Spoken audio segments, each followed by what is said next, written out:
Let's start right now. This presentation is called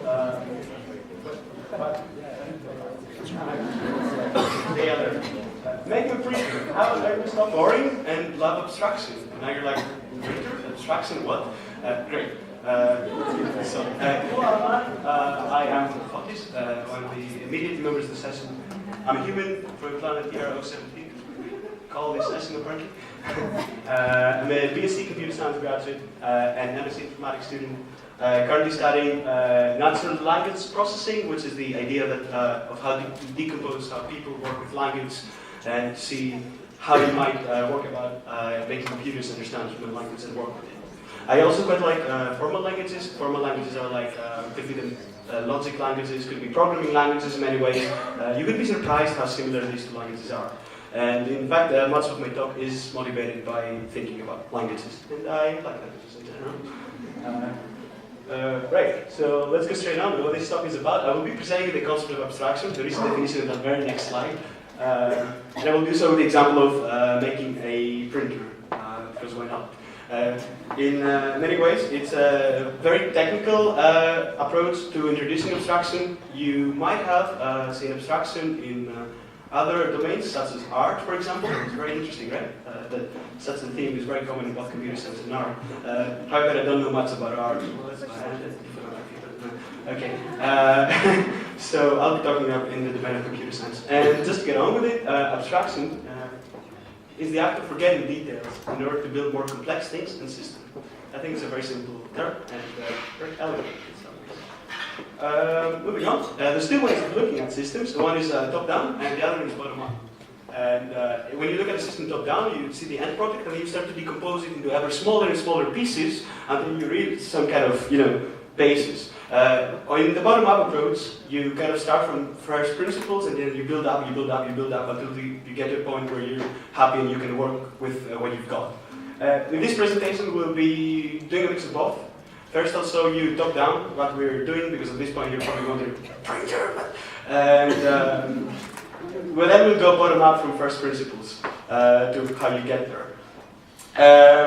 One quote to keep in mind is this thing: if you want to make an apple pie from scratch, you first have to create the universe. In particular, in this talk, I will not be inventing the laws of physics or how a digital process works. I apologize. We'll be starting at the basic knowledge where you have a wire, and if you send signal from one part of the wire to the other, it does something. That's all you need to know about this presentation, I promise. If I go to the next slide, hopefully the video will start auto-playing, but we'll see. The next slide is something a video I made presenting this printer 3 years ago, at an EWP session actually, in Umeå, which is where I met the lovely President Maria Manolescu, and a really, really good friend of mine, Alistair, who's the VP. And making a printer for the session is like the kind of thing you do when you're like in a third-year uni and you're unemployed, etc. So, kind of keep the struggles real. So let's see if it starts playing. Please play. Oh yeah, it's playing.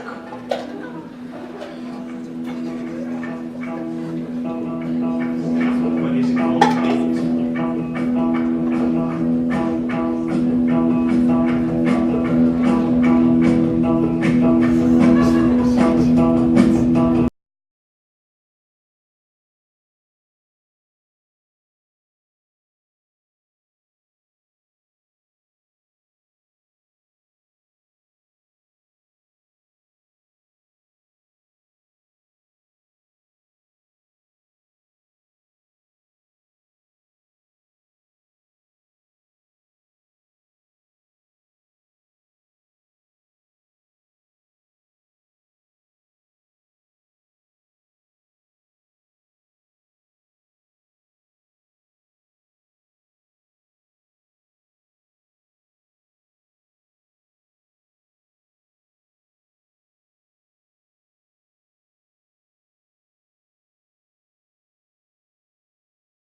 Like that. So you probably saw lots of scary computer terminal things, Matrix stuff.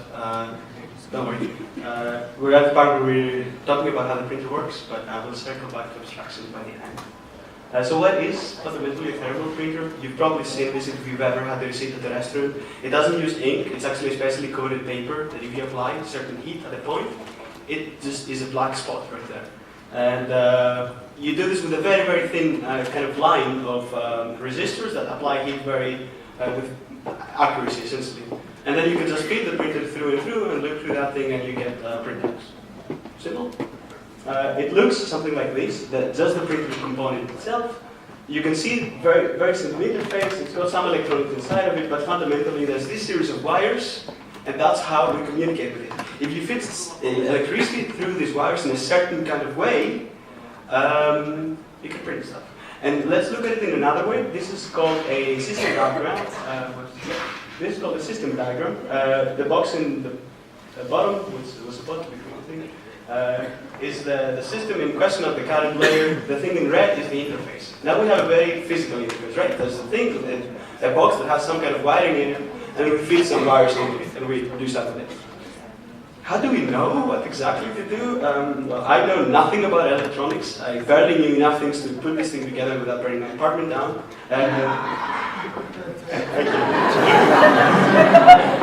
Not funny with the fire alarm sounds really weird.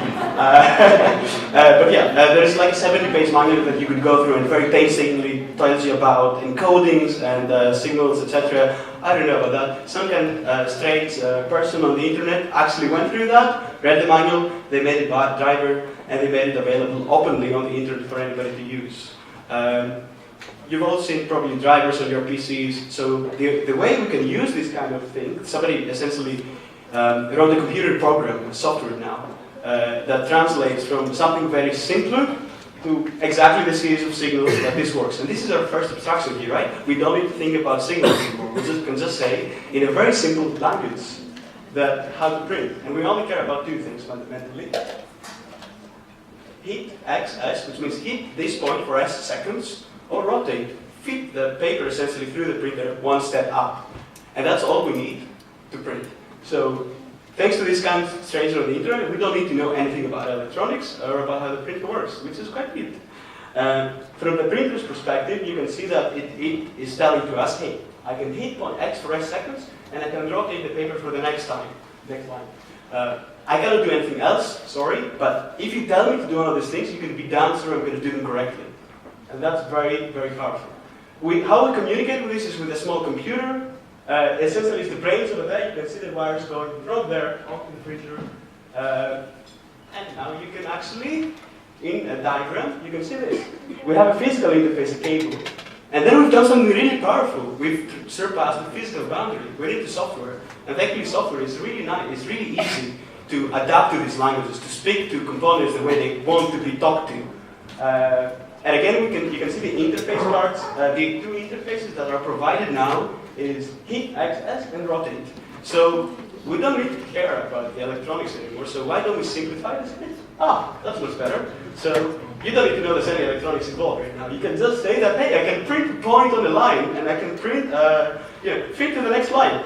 Cool. So now that we're okay, let's say, without knowing the details, we can use these two very simple things to build something more. Before we get to that, actually, sorry, I'm running ahead of myself. You can see up there it says keyboard, because now we still have a physical interface into the computer. We put these magic letters, heat xs, and it prints. However, the computer has an operating system, right? The operating system is a very complex kind of thing. Thousands upon thousands of engineering hours have been put into it. And yet, because our interface is so simple, this very complex system can actually conform, can fulfill this contract. So now, instead of a keyboard, because it provides these facilities, we can use the network. And how would that diagram look? What? Like that. It just says network instead of keyboard. Because the interface is the same. It doesn't matter how you speak to it. As long as you speak the correct language, it's going to work. It's going to do the thing you want. So that's quite nice, isn't it? Let's do something useful. You saw in the thing that we printed some letters. So let's print some letters. Again, below you have the current interfaces of our system. And how you print letters is actually like, we're smart people. We say, okay, I will take a line of letters. I will calculate the width so that they fit on the paper, calculate the points, and then line by line, it's going to be a series of heating and rotating instructions. Heat, heat, heat, rotate, heat, rotate, heat, rotate. And that's how you get letters. Quite cool, right? With only two things, we can build something greater, even though the interface is so simple. Let's do something more complex. You saw an image there, I believe. let's print images. Can we print images on top of this? Can we go one layer higher now? Can we do this? Or this? Probably not. And as the title alludes to, this is too abstract for me. In our quest to have all this simplicity, we have boxed ourselves a bit. We've said we probably can't print images with letters. You could try, but it would take too much effort to express it in this language. But that's fine, because we can think about how the system works. We can think how layers interact, and we say, okay, that's fine. I can go to the other layer, which is a bit more expressive. And you can be sure we can print images with points and rotations. In fact, there is an image format called dithering, which does exactly that. There's various algorithms constructed by people far smarter than I am. The beauty of the internet allows us to really quickly find an implementation of these algorithms. And it really literally converts an image into a series of black and white and black and white and black and white, designating whether there's color or not. That's quite neat, because that is exactly the language that a printer speaks, right? It says print, don't print, rotate, etc. So now, these things can coexist, right? You can have more things on one layer. So in printing images, you transfer it from one format to another, you scale it, and then you loop. And if you look there, the process between printing letters and printing images is actually quite similar. You translate from, as translation step from what you want into something low, and then you just look in some ways, if you're thinking of this as language, like I am, and these two could be a dialect of this language. Potentially, this means that certain kinds of ideas can't be expressed at this layer of abstraction. So our new language, with this in mind, we've moved the interface again higher up. It says, if you give me a piece of text, I will wrap it and print it. If you place images in this folder, I will print them every 30 seconds. This is a bit of a cop-out I did. It turns out it's a bit more useful instead of directly sending images to the printer that you place them on a folder and then it prints. Networks are weird, but trust me on this one, okay? And this is our new interface, right? Now we don't need to know nothing about the PC or the network. Well, we need to know the network, not the components, and especially not those puny wires and laws of physics. So printing letters, printing images, and detecting the folders. That's our new interface. And you might think that this is super simple. Can we actually do something with it? Can we like make a photo booth? The answer is probably yes, as you can imagine. And let's do that. First, let's talk about communication, right? How do we think in this mindset? How do we think with this abstraction in mind? What our printer says here is, hey, I cannot do many things, but if you add photos to this folder, I will print them every 30 seconds. And then we say, cool, I will get you those photos. We don't ask it, how do you do it? We say, cool, I'll make sure the photos get to you in a way that works for me, and you can do the rest. Now, it would be quite weird. The idea is to have a smartphone, you take a photo, and it prints on the printer. It's probably a bit too complex if we just did, collect it directly somehow. It would be a mess. Not many people would use it. Let's think about this though. Is there a way of taking a photo on your smartphone and syncing it somehow with files onto another PC? Well, it's called Dropbox, right? It's existed since 2009. And Dropbox is an interface as well. It's a system with very well-defined interface. It says, hey, place this in this magic folder, I'm going to sync it to online, and then I'm going to sync it into this alphabet folder on your device. And then our device says, hey, yeah, I got a photo every 30 seconds, I'm going to print it. The interface, they just fall in place. And I don't need to know how like 100 engineers build Dropbox anymore. I kind of like from my bedroom, tap into this huge wealth of human knowledge. Just because I'm keeping the interface simple and I'm making my needs about every layer of abstraction explicit. So let's see, everything has a box. Everything has a box now. You take an image with your phone and it prints. You don't need to know about the printer, about networks, about Dropbox, about that. You don't need to know about it. You just know, you press the button and cool, it works. And even that, I would say, is something you can be more expressive about. You might take a photo with a friend here at the session, and months later you might email it to them, and they will be happy, or you will be sad a month after the session is finished, right? And you'll see the photo, and you'll feel better. And that means that even this simple interface has done something for you. It has allowed you to be more expressive. Slowly wrapping up. When we abstract, we push the complexity away, and we consolidate actions of the interface. This is all what abstraction is about. You saw that at every single point, there were very simple interfaces, and we just needed to make sure that we speak to every system in the way expected. And I think this is kind of the part where we could learn a bit from the Sims.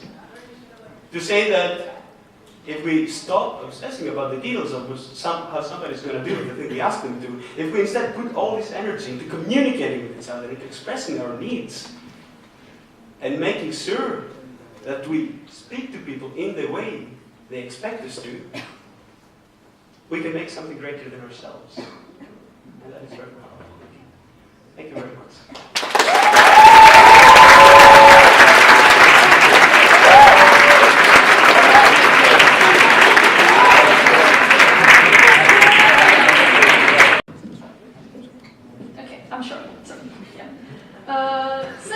So the next presentation is mine, and as you can see there, I'm going to talk about EYP media and media in general. And it's a bit of a shameless self-promotion because I actually studied this in real life and I need to feel better about myself as well. So, EYP media, what is it? Well, it's present in every single session. There's always a media team that just goes around, takes pictures, makes videos, and it seems quite fun. You know, we have one of those here at the session as well. This is us. So, oh yeah, you know, it's so cute. Okay, so there's 6 of us, and there's like this set of criteria you can use to identify us. First of all, we love cinema buns. As you can see from the picture as well, we always carry a camera as well. It's like an external organ. If you take it away from us, we'll be like, okay, what do I do now? Another one, for example, we like to power walk between buildings. We lose most of our time doing that. And why? Because we also get lost a lot. And yes, I know, it's awful. Okay, and another one is we're desperate for plugs. Like, we need electricity all the time. We're like, it's awful, you know, like the session is supposed to be green, but we are taking that down like very quickly. And also, okay, and there's no more criteria, but I like the number 6, and sometimes it just has to be number 6, and you know, 6 points, it's nice. Let's go now into what EYP media is actually about. So, what do we do? Why is it important to have a media team? Because we're cool. No. It's not just about the taking pictures and having fun and having like some cool visual stuff you can see when you go back home. There's actually a whole psychological, sociological, whatever dimension behind it. Because we as humans, well, we like to communicate. And there are many aspects to communication that we don't exactly acknowledge consciously. And I'm just going to talk about some of them, like very briefly, just because I think it's very interesting to know things like this, even though it doesn't really serve any purpose, but it's very cool. So, there are mainly 3, okay, this is all my opinion, so take it as it is, it's worth what it's worth, but yeah. For me, there are like 3 main aspects of communication that are very important. Information, documentation, and entertainment. Just think about like when you're home, when you come back from school or university and you just sit and you watch TV, you go on your laptop, you just, well, those 3 things are always there like somehow. First one, information. It's a very cool picture. My presentation has very cool pictures. I googled information and I got a definition. It's facts provided or learned about something or someone. So it's a very simple thing, it's just knowledge. And the process of information is actually about that. It's knowledge. It's sharing the knowledge with someone else.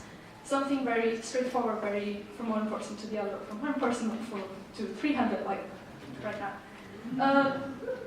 So, how does that relate to EYP? Well, it's kind of easy to see. For example, you have your topic overviews. And maybe before you read them, you had no idea what you were going to talk about here at the session, or why is space important, for example. Woo! Yeah, space! Yeah! I lost myself, I'm sorry. This happens. So yeah, so let's just have a quick show of hands. So how many of you have read your topic overview? Pretty much all of you. Not all of you? Interesting, okay. How many of you have read other comedians' topic overview? Not so many. And how many of you have read all of the topic overviews?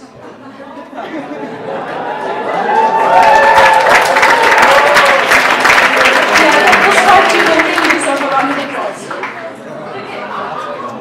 And why does this happen? Why don't we read stuff like? Why don't we like this information being given to us? Because as humans, we are mainly visual creatures. So we get most of our stimuli and our communication with the outside world through our eyes and what we see. Just imagine if I, for example, wanted to go from here to over there at the back of the room. Like, if I can't hear it, I can get there easily. I just go down the stairs and just walk there. If I can't see, I'm just going to fall. It's just as simple as that. We can't exactly live without our eyes and our vision. Like, it just doesn't really work that way. But that is fine. Like, reading, we read with our eyes in another way. But actually, reading is is a very unnatural process for a human being. We weren't born to read.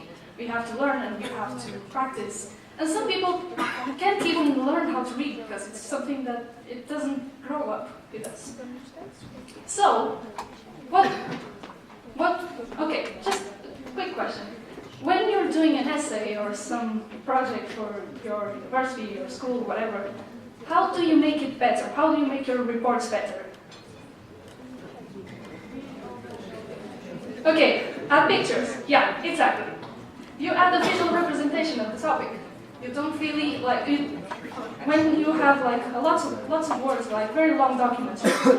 No, I'm not going to read this. I'll just there's an image here. It should be fine. So we use images, we use graphics, we use infographics, we use whatever other way we can to understand something more intuitively than actually reading 5 paragraphs of text. So that's kind of like how information works in media. Another aspect, as I said, is documentation. And now I'm going to ask you a question as well. If the tree falls in the forest and no one is there to hear it or see it, does the tree actually fall? Did the tree fall? No. Yes. But how do you know? You don't. Then how do you know that the tree will fall? Like, did the tree actually fall? Like, how do I know that the tree fell? And I'm asking the question. Like, we never know. And why? And why do we have this kind of obsession with knowing that things happen and perpetuating what happened and documenting it? Well, basically, it's hard talking. Okay. I don't really like words. Yeah. So we have this obsession with documenting things, and we have this whole like group of things that we use like to actually have to put all the knowledge we have in one place, like catalogs, encyclopedias, Wikipedia as well, books, films, whatever, documentaries as well. So we always try to get that physical thing that actually allows us to keep our knowledge intact. And why? Because our memory isn't perfect. We forget things. We don't really remember things exactly as they were. Like sometimes we're talking with a friend about something that happened 3 years ago, and you both have different ideas of what happened. Why? Because memory isn't perfect, and we forget things, and we don't remember them right. And that frustrates us because we have this, as I said, we have this obsession of keeping things intact. And it's like I researched it, of course, before I planned this talk, and I came across this idea that we have this OCD hoarding complexion, that instead of hoarding things like trash or whatever, we hoard our memories. We want to hoard our memories because it's so anxiety-inducing for us to not be sure about what happened, about what we know about whatever, about the world. So, some people might the picture is very bad. I didn't find anything better, I'm sorry. Some of you might know this series, it's Black Mirror. There was an episode about this exact thing that I'm talking about. Yeah. So yeah, we use media like photography, we use videos, we use text as well, to try to hold on to the last piece of reality that we can, just so we have so we are sure that what we know is exactly what it is. And now, the last aspect, dimension of communication and media is entertainment. And this is very easy to understand. Like, we all want to be distracted until some point. We come home from school and we just don't want to think about difficult things. We just want to hang out. We just want to watch TV. After a whole day of discussing committee work, we want to just relax and clear our heads. For example, you've been traveling for 48 hours until this very random city in the middle of Norway, and you just want to relax and share your stories and relate to other people as well. And entertainment, at least for me, is very much about that, about stories. About telling a story or watching a story, watching a movie, reading a book. We relate to stories. And why does that happen? Exactly because we can relate to them, and because we can see the whole world through new eyes, for example. And we can learn about the world, we can learn about how to react to situations and how to cope with things. We live, basically, through stories. And now, circling back to EYP media, why is the media thing so cool? Because we take pictures, we make videos, we interact with people, and we kind of, how can I explain this? I'm missing the word right now. We satisfy your need for having information, for having documentation, and having entertainment. So, I hope I have inspired you to come to media, because usually most people don't really want to. But yeah, I hope you feel this was very interesting. I really like to think very abstractly about these things. Yeah, and that's my talk.